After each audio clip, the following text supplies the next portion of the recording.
एक समय किसी नगर में एक बहुत ही धनवान साहूकार रहता था। साहूकार का विवाह नगर की सुंदर और गुणवंती लड़की से हुआ था। एक बार वो अपनी पत्नी को लेने बुधवार के दिन ससुराल गया और पत्नी के माता पिता से विदा कराने के लिए कहा। माता पिता बोले, बेटा आज बुधवार है, बुधवार को किसी भी शुभ कार्य के लिए यात्रा नहीं करते। लेकिन वह नहीं माना और उसने वहम की बातों को न मानने की बात कही। दोनों ने बैलगाड़ी से यात्रा प्रारंभ की।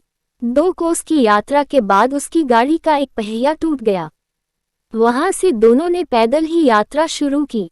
रास्ते में पत्नी को प्यास लगी तो साहूकार उसे एक पेड़ के नीचे बैठाकर जल लेने के लिए चला गया। थोड़ी देर बाद जब वो कहीं से जल लेकर वापस आया तो वह बुरी तरह हैरान हो उठा, क्योंकि उसकी पत्नी के पास उसकी ही शक्ल सूरत का एक दूसरा व्यक्ति बैठा था। पत्नी भी साहूकार को देखकर हैरान रह गई। वह दोनों में कोई अंतर नहीं कर पाए।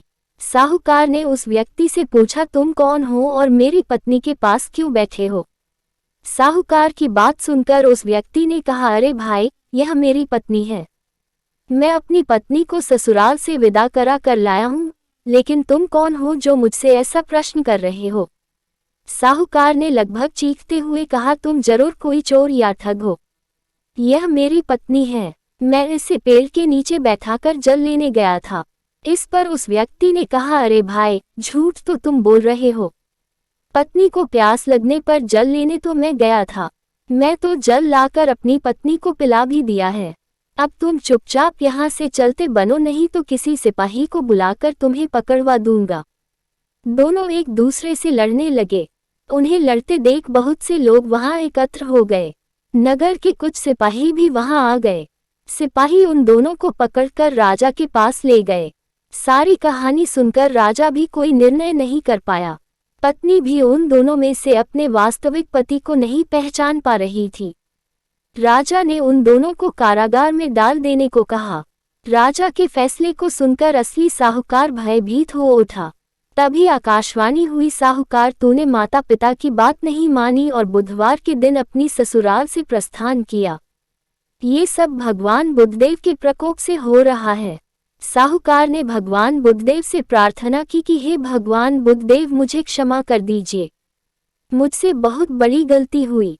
भविष्य में अब कभी बुधवार के दिन यात्रा नहीं करूंगा और सदैव बुधवार को आपका व्रत किया करूंगा। साहूकार की प्रार्थना से प्रसन्न होकर भगवान बुद्धदेव ने उसे क्षमा कर दिया।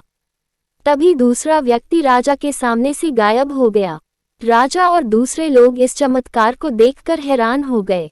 भगवान बुद्धदेव की अनुकंपा से राजा ने साहूकार और उसकी पत्नी को सम्मानपूर्वक विदा किया। कुछ दूर चलने पर रास्ते में उन्हें बैलगाड़ी मिल गई। बैलगाड़ी का टूटा हुआ पहिया भी जुड़ा हुआ था। दोनों उसमें बैठकर नगर की ओर चल दिए। साहूकार और उसकी पत्नी दोनों बुधवार का व्रत करते हुए आनंदपूर्वक जीवन यापन करने लगे। भगवान बुद्धदेव की अनुकंपा से उनके घर में धन संपत्ति की वर्षा होने लगी। जल्द ही उनके जीवन में खुशियां ही खुशियां भर गई। बुधवार का व्रत करने से स्त्री पुरुष के जीवन में सभी मंगल कामनाएं पूरी होती है।